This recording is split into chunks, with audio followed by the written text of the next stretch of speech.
ಒಂದು ಟ್ವೀಟ್ ಅನ್ನು ಮೊನ್ನೆ ನೋಡಿದೆ ನಾನು. ಇದನ್ನ ಕರಾವಳಿ ಯಕ್ಷರಂಗಾಯಣವನ್ನ ಜಿಲ್ಲಾ ಕೇಂದ್ರಕ್ಕೆ ತೆಗೆದುಕೊಂಡು ಹೋಗ್ಬೇಕು ಅಂತ ಅವ್ರ ಟ್ವೀಟ್ ಅಲ್ಲಿ ಬಂದಿದ್ರು. ಅದನ್ನೇ ಅದೇ ಟೋನ್ ನಲ್ಲಿ ಇಲ್ಲಿಯ ಕಾಂಗ್ರೆಸ್ಸಿನ ಅಧ್ಯಕ್ಷರು ಕೂಡ ಹೇಳಿಕೆಯನ್ನು ಕೊಟ್ಟಿದ್ರು. ಅಂದ್ರೆ ಕಾರ್ಕಳದ ರಂಗಾಯಣವನ್ನ ಯಾವುದೋ ಜಿಲ್ಲಾ ಕೇಂದ್ರಕ್ಕೆ ತೆಗೆದುಕೊಂಡು ಹೋಗುವಂತ ಒಂದು ಹುನ್ನಾರ ನಡೆದಿರ್ಬೋದು. ಮೊದಲು ಹೆಸರು ಬದಲಾವಣೆ ನಡೆದಿದೆ, ನಂತರ ಇದನ್ನ ಬೇರೆ ಕಡೆಗೆ ಸ್ಥಳಾಂತರಿಸುವಂತ ಒಂದು ಹುನ್ನಾರ ನಡೆದಿರ್ಬೋದು. ಮತ್ತು ಯಕ್ಷರಂಗಾಯಣದ ಪರಿಕಲ್ಪನೆಯೇ ಬೇರೆ.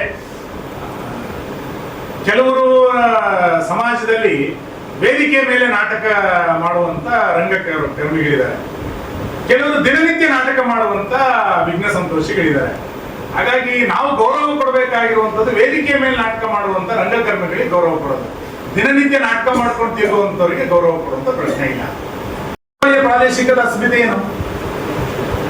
ಕರಾವಳಿಯ ಪ್ರಾದೇಶಿಕತೆ ಅಸ್ಮಿತೆ ಏನು ಅಂತ, ಕರಾವಳಿಯ ಪ್ರಾದೇಶಿಕದ ಅಸ್ಮಿತೆ ಏನು ಅಂತ ಕೇಳಿದ್ರೆ ಯಕ್ಷಗಾನವೇ. ಯಕ್ಷಗಾನವನ್ನ ಇಳಿಸಿಕೊಂಡು ರಂಗಾಯಣ, ಯಕ್ಷಗಾನದ ನಿರ್ದೇಶನ ಹೆಂಗಾಗಬೇಕು, ರಂಗಭೂಮಿನಲ್ಲಿ ಯಕ್ಷಗಾನ ಹೆಂಗಾಗಬೇಕು, ಯಕ್ಷಗಾನದ ತರಬೇತಿ ಹೆಂಗಾಗಬೇಕು, ಇವೆಲ್ಲವೂ ಕೂಡ ಇದನ್ನ ಮಾಡಬೇಕಾಗಿರೋದು. ಇದನ್ನ ಬಿಟ್ಟು ಇನ್ನೇನ ಮಾಡ್ಲಿಕ್ಕೆ ಹೊರಡ್ತೀವಿ ಅಂತಂದ್ರೆ ಯಾರ ಹೆಸರು ಯಾರಿಗೆ ಯಾರು ಬೇಕು ಅಂತ ಮನವಿ ಕೊಟ್ಟಿದ್ರು ಗೊತ್ತಿಲ್ಲ ನಮ್ಗೆ. ಕರಾವಳಿಗೆ ಯಾರು ಮನವಿ ಕೊಟ್ಟರು, ಯಾರ ಮನವಿ ಕೊಟ್ಟರು ನಮ್ಗೇನ್ ಗೊತ್ತಿಲ್ಲ. ಮತ್ ಸೌಜನ್ಯಕ್ಕೋಸ್ಕರನೂ ಕೂಡ ಈಗ ನಾನು ಸುನಿಲ್ ಕುಮಾರ್ ಕಾಲದಲ್ಲಿ ತಂದಿತ್ತು, ನಮ್ಮ ಇಲಾಖೆ ನಾನೇ ಇಲಾಖೆ ನಿರ್ವಹಣೆ ಮಾಡಿದ್ದು ಅಂತ ಕೇಳ್ಬೇಕಲ್ಲ. ಇವತ್ತಿನ ನಿರ್ದೇಶಕರು ಕೇಳ್ಬೇಕಲ್ಲ, ನಾವು ಸರ್ ಇನ್ನೊಂದು ಪ್ರಪೋಸಲ್ ಇದೆ ಅಂತ. ಏನನ್ನೂ ಕೇಳಿಲ್ಲ, ಆದೇಶ ಬಂದಾಗಲೇ ಗೊತ್ತು ನಮ್ಗೆ ಯಾಕೆ ಮಾಡಿದೀನಿ ಅಂತ ಕೇಳಿದಾಗ ಅದಕ್ಕೆ ಸ್ಪಷ್ಟತೆಯ ಉತ್ತರ ಇಲ್ಲ. ಅಂದ್ರೆ ಯಕ್ಷಗಾನ ಬಿಟ್ಟು ರಂಗಾಯಣ ಇರಕ್ಕೆ ಸಾಧ್ಯ ಇದೆಯಾ? ಸಾಧ್ಯ ಇರ್ಲಿಕ್ಕೆ ಸಾಧ್ಯ ಇಲ್ಲ. ಅದೊಂದು ಸಾಂಸ್ಕೃತಿಕವಾದಂತ ಅಸ್ಮಿತೆ, ಅದರಲ್ಲೊಂದು ಭಾವನಾತ್ಮಕವಾದಂತ ನಂಟಿದೆ, ಅದನ್ನ ಬಿಟ್ಟಿರ್ಲಿಕ್ಕೆ ಸಾಧ್ಯ ಇಲ್ಲ. ನಾನು ಅದಕ್ಕೆ ಹೇಳಿದೆ, ಕೆಲವರಿಗೆ ರಂಗಾಯಣವೇ ಬೇಡ ಅಂತಂದಾಗ ಏನ್ ಮಾಡ್ಲಿಕ್ಕಾಗತ್ತೆ? ಅದು ಕಾರ್ಕಳದಲ್ಲಿದ್ರೇನು, ಮಂಗಳೂರಲ್ಲಿದ್ರೇನು, ಸಮುದ್ರದಲ್ಲಿದ್ರೇನು, ಅವ್ರಿಗೇನು ಚಿಂತೆ ಇಲ್ಲ. ಆದ್ರೆ ನಮಗ್ ಬೇಕಲ್ಲ ರಂಗಾಯಣ, ನಮಗೆ ಸಾಂಸ್ಕೃತಿಕತೆ ಬೇಕಲ್ಲ. ಕೋಟಿ ಚೆನ್ನೈಯ ಥೀಮ್ ಪಾರ್ಕ್, ಕೆಲವರು ಹೇಳ್ಬೋದು ಕೋಟಿ ಚೆನ್ನೈ ಥೀಮ್ ಪಾರ್ಕ್ ಇಲ್ಲಿ ಯಾಕೆ ಮಾಡಿದ್ದಾರೆ, ಕೋಟಿ ಚೆನ್ನೈಯಲ್ಲಿ ಕಾರ್ಕಳಕ್ಕೆ ಏನು ಸಂಬಂಧ ಇಲ್ಲ, ಯಾಕೆ ಥೀಮ್ ಪಾರ್ಕ್ ಬೇಕು ಅಂತ ಕೇಳಿದ್ರೆ ಅದಕ್ಕೆ ನಮ್ಮ ಹತ್ರ ಉತ್ತರ ಇಲ್ಲ. ಪರಶುರಾಮ ಥೀಮ್ ಪಾರ್ಕ್ ಇಲ್ಲಿ ಯಾಕೆ ಬೇಕು ಅಂತ ಕೇಳೋದಕ್ಕೆ ಉತ್ತರ ಇಲ್ಲ. ಯಾವುದು ಹೊಸತನಗಳನ್ನು ಯೋಚನೆ ಮಾಡ್ಲಿಕ್ಕೆ ಶಕ್ತಿ ಇದೆ ಅವನ್ನೆಲ್ಲದೂ ಇದು ಮಾಡ್ಲಿಕ್ಕೆ ಸಾಧ್ಯ ಇದೆ. ಹಾಗಾದ್ರೆ ಅವ್ರನ್ನ ಸಂತೋಷ ಪಡಿಸ್ಲಿಕ್ಕೆ ಆಗಲ್ಲ. ನಾವು ಅದಕ್ಕಿಂತ ಒಂದ್ ಹೆಜ್ಜೆ ಸ್ವಲ್ಪ ದೊಡ್ಡ ಹೋಗ್ಬೇಕು. ನನ್ನ ಸ್ವಭಾವ ಗೆರೆ ಅಳಿಸೋಲ್ಲ, ನನ್ನ ಸ್ವಭಾವ ನಾನು ಗೆರೆ ದೊಡ್ಡದು ಮಾಡ್ತಾ ಹೋಗ್ತೇನೆ. ಹಾಗಾಗಿ ಕಾರ್ಕಳ ಇನ್ನಷ್ಟು ಚೆನ್ನಾಗಿ ಆಗಬೇಕು ಅನ್ನುವಂತ ಹಿನ್ನೆಲೆಯಿಂದ ಬೇರೆ ಬೇರೆ ಯೋಚನೆಗಳು ಮಾಡ್ತಾ ಇದೆ. ಹಿಂದೆ 2013ರಿಂದ 2018 ತನಕ ನಾನು ವಿರೋಧ ಪಕ್ಷದ ಶಾಸಕನಾಗಿದ್ದಾಗಲೂ ಕೂಡ ಅಭಿವೃದ್ಧಿ ಚೆನ್ನಾಗಿ ನಡೆದಿತ್ತು. 18ರಿಂದ 23 ತನಕ ಅಭಿವೃದ್ಧಿಯೂ ಕೂಡ ಚೆನ್ನಾಗಿತ್ತು. ಅದೇ ವೇಗ ಈ 3 ವರ್ಷದಲ್ಲಿ ಸಿಕ್ಕಿದ್ರೆ ಕಾರ್ಕಳ ಹೊಸ ಪರಿವರ್ತನೆ ಆಗ್ತಾ ಇತ್ತು. ಆ ವೇಗ ನಮಗೆ ಸಿಗ್ಲಿಲ್ಲ ಅನ್ನುವಂತ ನೋವಿದೆ. ಹಾಗಂತೇಳಿ ಅಭಿವೃದ್ಧಿನ ಆಗ್ಲಿಲ್ಲ ಅಂದ್ರೆ ಸಣ್ಣ ಪ್ರಮಾಣದಲ್ಲಿ ಆಗಿದೆ, ಕೊಂಚ ನಡೀತಾ ಇದೆ ಅಂತ ಹೇಳ್ತಾರೆ, ನಡೀತಾ ಇದೆ. ಆ 10 ವರ್ಷದ ವೇಗ ಈ 3 ವರ್ಷಕ್ಕೆ ಸಿಗ್ಲಿಲ್ಲ. ಹಾಗಾಗಿ ಸರ್ಕಾರ ಇನ್ನಷ್ಟು ವೇಗವನ್ನ ಕೊಡ್ಲಿಕ್ಕೆ ನಮಗೆ ಸಹಕಾರವನ್ನು ಮಾಡಬೇಕು. ನಾನು ನಿರಂತರವಾದಂತಹ ಸಂಪರ್ಕದಲ್ಲಿ ಅಧಿಕಾರಿಗಳ ಜೊತೆಗೆ, ಮಂತ್ರಿಗಳ ಜೊತೆಗೆ ಪ್ರಯತ್ನದಲ್ಲಿದ್ದೇನೆ. ಏನೇನು ಬೇಕು ಅದನ್ನು ಮಾಡುವಂತ ಎಲ್ಲ ಪ್ರಯತ್ನಗಳು ಕೂಡ ಮಾಡ್ತಾ ಇದೆ. ಪ್ರಯತ್ನ ನಿಲ್ಲೋದಿಲ್ಲ. ಕಾರ್ಕಳಕ್ಕೆ ಅನ್ಯಾಯ ಆಗ್ಲಿಕ್ಕೆ ನಾನು ಬಿಡೋದಿಲ್ಲ.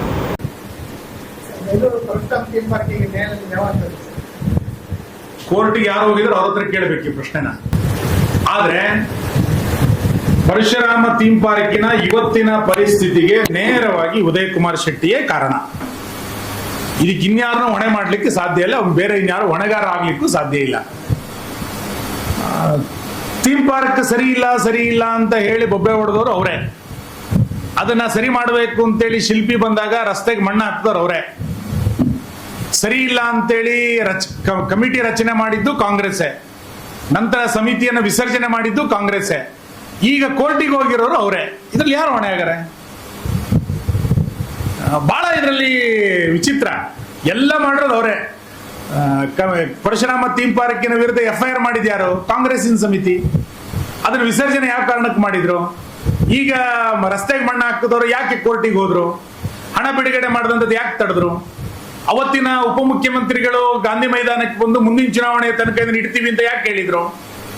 ನಾನು ಅವತ್ತು ಹೇಳಿದ್ದೇನೆ, ಪರಶುರಾಮ ಥೀಮ್ ಪಾರ್ಕ್ ಬಿಜೆಪಿಗೆ ಚುನಾವಣೆಯ ವಸ್ತು ಅಲ್ಲ, ನಮಗೊಂದು ಪ್ರವಾಸೋದ್ಯಮದ ವಸ್ತು.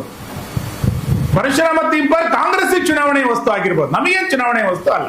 ಮತ್ತೆ ನಾವು ಮುಂದಿನ ಚುನಾವಣೆ ಇದನ್ನು ಬಳಸ್ಕೊಳ್ಳೋ ಪ್ರಶ್ನೆನೂ ಇಲ್ಲ, ನಮಗೆ ಚುನಾವಣೆ ವಸ್ತು ಅಲ್ಲ. ಆದ್ರೆ ನೋವೇನು ಅಂತ ಕೇಳಿದ್ರೆ ಪ್ರವಾಸೋದ್ಯಮಕ್ಕೆ ತೆರೆದುಕೊಳ್ಬೇಕಿತ್ತು ಅಂತ ನಾವು ಅವತ್ತೇನು ಹೇಳಿದ್ವಿ, ಉಡುಪಿಯ ಪರ್ಯಾಯಕ್ಕೆ ಅದನ್ನ ಅಟ್ಲೀಸ್ಟ್ ಅದನ್ನ ರೆಡಿ ಮಾಡ್ಕೊಡಿ ಅಂತ ಕೇಳಿದ್ವಿ, ಆಗ್ಲಿಲ್ಲ. ಈಗ ಮಸ್ತಕಾಭಿಷೇಕ ಗೊತ್ತಿಗಾದ್ರೂ ಕೂಡ ಅದು ಓಪನ್ ಆಗಬೇಕು ಅಂತ ಕೇಳ್ತಿದೀವಿ. ನಿಮಗೆ ವಿಘ್ನ ಸಂತೋಷಿಗಳಿಗೆ ಪರಿಶ್ರಮ ಥೀಮ್ ಪಾರ್ಕು ಬೇಡ, ಯಕ್ಷರಂಗಾಯಣವೂ ಬೇಡ, ಎಣ್ಣೆ ಹೊಳೆ ಪ್ರಾಜೆಕ್ಟ್ ಬೇಡ ಅಂತಂದಾಗ ಏನ್ ಮಾಡ್ಲಿಕ್ಕಾಗತ್ತೆ? ಹಾಗೆ ಏನು ಮಾಡ್ಲಿಕ್ಕಾಗಲ್ಲ, ಅವರೇ ತೀರ್ಮಾನ ಮಾಡಬೇಕು. ಆದ್ರೆ ನಾನಂತೂ ಹೇಳಿದ್ದೇನೆ, ಇದ್ರ ಬಗ್ಗೆ ನಾನು ತುಂಬಾ ಸಾರ್ವಜನಿಕ ಚರ್ಚೆ ಮಾಡಲ್ಲ ಅಂತ ಸಾರ್ವಜನಿಕ ಸಭೆಯಲ್ಲಿ ಹೇಳಿದ್ದೇನೆ. ಇದನ್ನ ಜನರಿಗೆ ಬಿಟ್ಟಿದ್ದೇನೆ, ಬೇಕೋ ಬೇಡ ಅಂತ ಜನ ತೀರ್ಮಾನ ಮಾಡಿ ಅಂತ. ಆದ್ರೆ ಸರ್ಕಾರ ಹಣ ಕೊಡ್ಲಿಲ್ಲ ಅಂತಂದ್ರೆ ನಾವು ಯೋಚನೆ ಮಾಡ್ಬೇಕು ಏನ್ ಮಾಡ್ಬೇಕು ಅಂತ. ಹೋರಾಟ ಮಾಡಬೇಕು ಅನ್ನೋದನ್ನ ಸ್ಥಳೀಯರು ಆಲೋಚನೆ ಮಾಡ್ತಿದ್ದಾರೆ. ಜಿಲ್ಲಾಧಿಕಾರಿಗಳು ಈಗಾಗಲೇ ಹೇಳಿದ್ದೇವೆ. ನಾನು ಜಿಲ್ಲಾಧಿಕಾರಿಗಳಿಗೆ ಪತ್ರವನ್ನು ಬರೆದಿದ್ದೆ. ಅಲ್ಲಿ ಕಳ್ತನ ಆದಾಗ ಅಲ್ಲಿ ಮೇಲ್ಗಡೆ ಬಿಡಪ್ಪ, ಕೆಳಗಡೆ ಕಾರ್ಯಕ್ರಮ ಮಾಡ್ಲಿಕ್ಕೆ ಅನುಮತಿ ಕೊಡಿ ಅಂತ ನಾನೇ ಪತ್ರ ಬರೆದಿದ್ದೆ. 10 ಸಂಘ ಸಂಸ್ಥೆಗಳು ಪತ್ರ ಬರೆದಿದ್ದಾರೆ ಜಿಲ್ಲಾಧಿಕಾರಿಗಳಿಗೆ, ನಮಗಲ್ಲಿ ಕಾರ್ಯಕ್ರಮಗಳನ್ನು ಮಾಡ್ಲಿಕ್ಕೆ ಅವಕಾಶ ಕೊಡಿ ಅಂತೇಳಿ. ಜಿಲ್ಲಾಧಿಕಾರಿಗಳು ಅನುಮತಿ ಕೊಟ್ಟಿಲ್ಲ.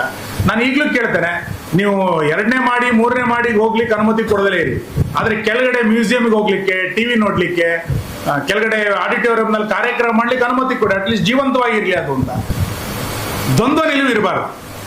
ಹಾಗಾಗಿ ನಿಮ್ಮ ಭಾವನೆ ಏನಿದೆ ಅದನ್ನು ಜಿಲ್ಲಾಧಿಕಾರಿಗಳು ಈಗಾಗಲೇ ಹೇಳಿದ್ದೇನೆ, ಮತ್ತೊಂದ್ಸರಿ ಬೇಕಾದ್ರೆ ಹೇಳ್ತೇನೆ.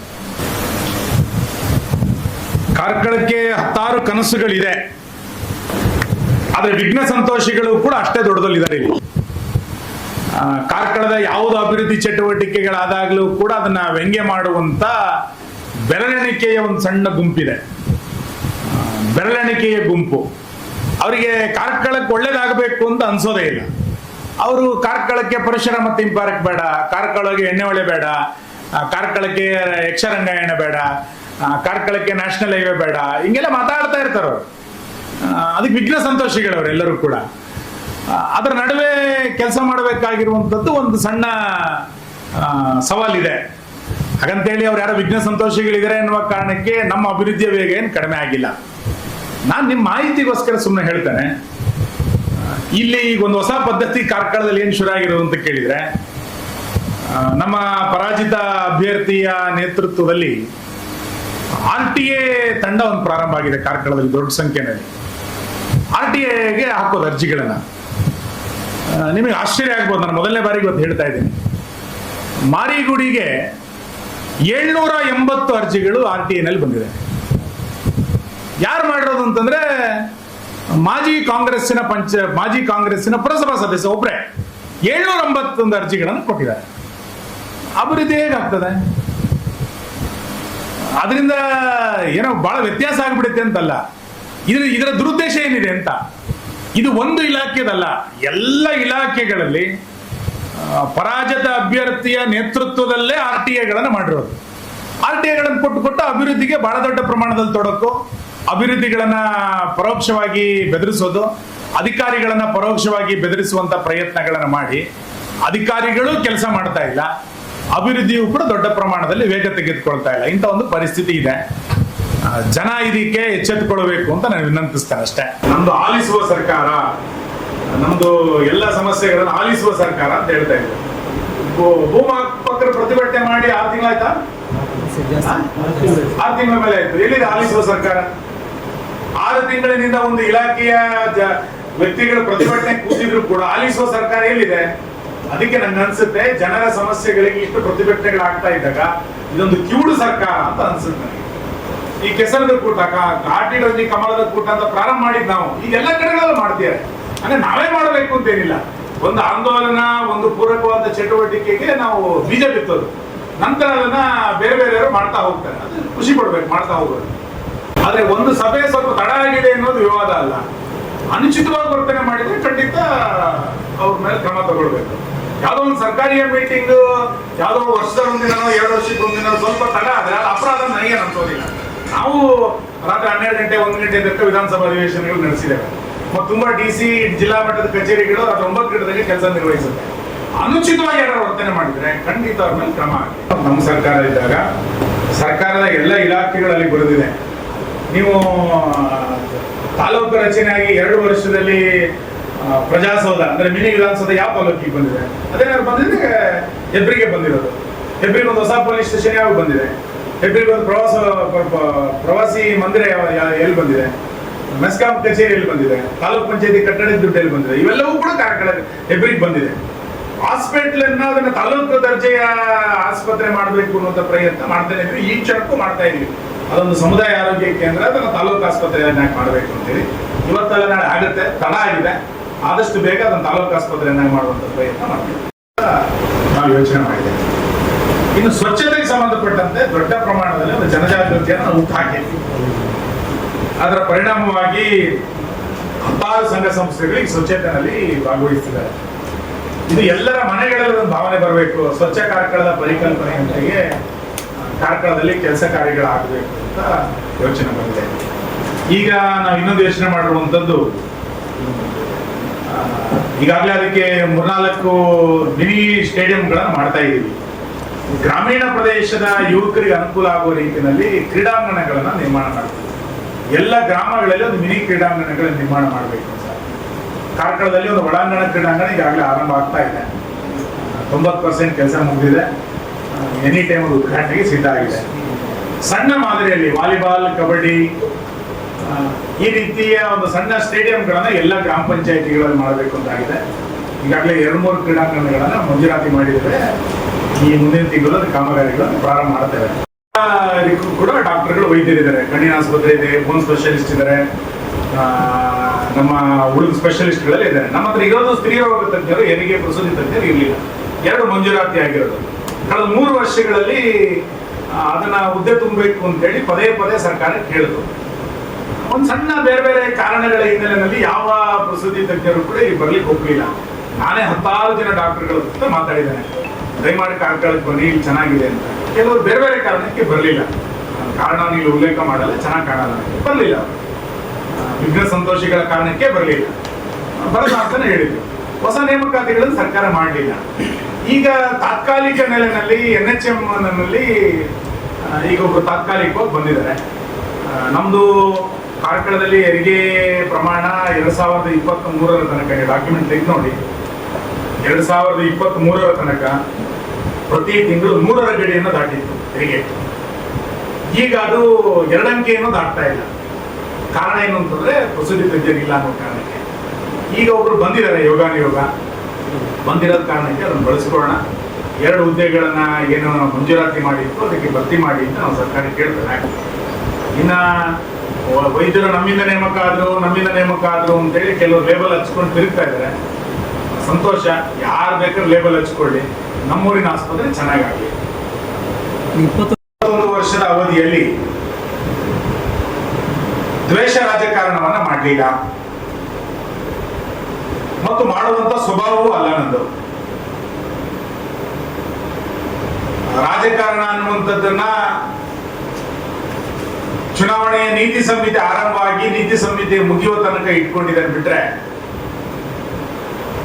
ಬೇರೆ ಯಾವುದೇ ಸಂದರ್ಭದಲ್ಲಿ ಅಭಿವೃದ್ಧಿಯಲ್ಲಿರ್ಬೋದು, ಸಂಬಂಧಗಳಲ್ಲಿರ್ಬೋದು, ಕಾರ್ಕಳದ ಕೀರ್ತಿಯನ್ನ ಎತ್ತಿ ಹಿಡಿಯುವಂತ ಎಲ್ಲ ಸಂದರ್ಭದಲ್ಲಿ ದ್ವೇಷವನ್ನ, ರಾಜಕಾರಣವನ್ನ ಮಾಡದೆ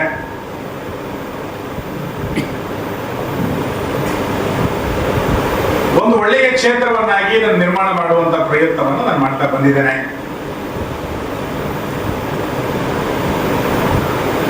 ಇನ್ನಷ್ಟು ಅವಕಾಶಗಳು ಎಲ್ಲೆಲ್ಲಿ ಸಿಗ್ತದೋ ಆ ಎಲ್ಲ ಅವಕಾಶಗಳನ್ನ ಬಳಕೆ ಮಾಡಿಕೊಂಡು